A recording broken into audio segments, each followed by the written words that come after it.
Hey kids, do you like Toy Story? Heck yes I do. Well, how would you feel about a Toy Story game that's a 2D platformer, but also an endless runner, and a racing game, and a Doom-style first-person shooter?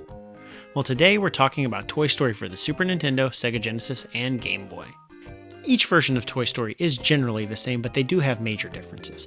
The Super Nintendo version has better graphics because it could support more colors, but we're going to focus today primarily on the Genesis version because it has more levels than the Super Nintendo version, and also the Game Boy version because it was the Game Boy version. Toy Story is a weird game, mostly because it makes the odd but incredibly fun decision to change the game's format every few levels. Like, one level is an original Doom-style first-person shooter for just one level.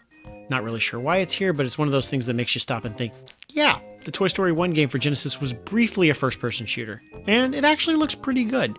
It's hard to control without dual analog sticks, but I think that's more a matter of unlearning what modern game design has conditioned us to do for the last 20 years than just being, like, bad. Toy Story also has multiple racing levels, not just levels, but also, like, formats. Like, there's a good old behind-the-back style racer right in the middle of the game, which is very on brand for the 16-bit era, and guess what that level's called? Daytona. That's really good. But in this game that's already established a Mode 7 racer, there's also RC Pro-Am-esque levels where you control the remote control car from a bird's eye view. And then there's another racing level that's a side-scroller where you race RC, the remote control car, through Andy's room. That's right, not one, not two, but three completely different styles of racing level. And then the final level sees Buzz and Woody falling with style to try to get to the moving van. Here the game turns into like a space flight game / endless runner where you dodge obstacles like cars and trees and stoplights. The levels roughly follow the progression of the film, starting in Andy's room and going to Pizza Planet and then Sid's house and ending up chasing down the moving van. And despite the level variety, the Toy Story game is primarily a 2D side-scrolling platformer with Woody as the main character.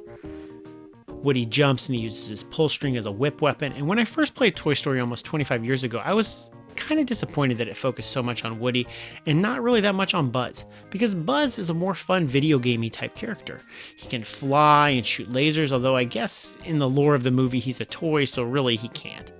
I mean, it's got a few clever conceits, like the second level. You're supposed to get all the toys to the toy box before Andy gets home. And then you end the level by going to Andy's bed. So the level's like an escort mission with a timer disguised in the source material's conceit of like toys can't let humans know they're alive and Woody always stays on Andy's bed. Toy Story looks remarkably faithful to the film, which shouldn't come as a surprise. Many of the Disney games of this era were wonderfully animated. Look at Aladdin for the Genesis, look at Lion King, look at Jungle Book.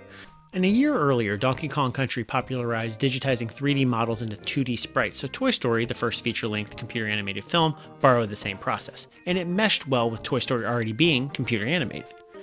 Now let's get to the Game Boy version. Usually the Game Boy version of a console game is heavily compromised or radically different compared to its console siblings, and to be fair, the Game Boy version is missing all the weird levels from the Genesis version, like the behind-the-back racing level and the first-person shooter level.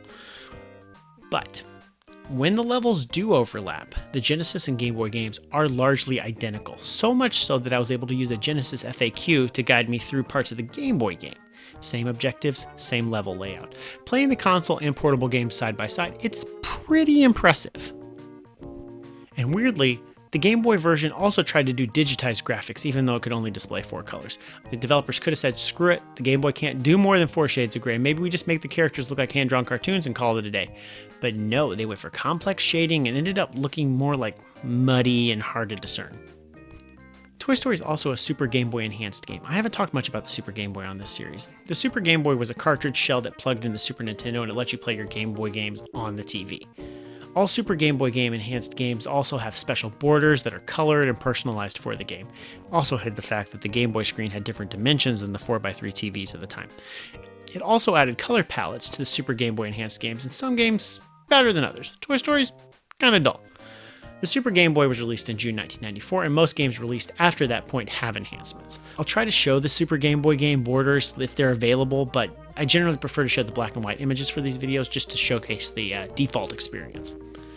All in all, there's some definite charm in the variety of level concepts and objectives and how Toy Story license is used.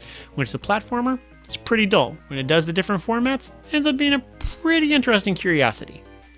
Thank you for watching That Was a Game, and we'll see you again next time. Thanks.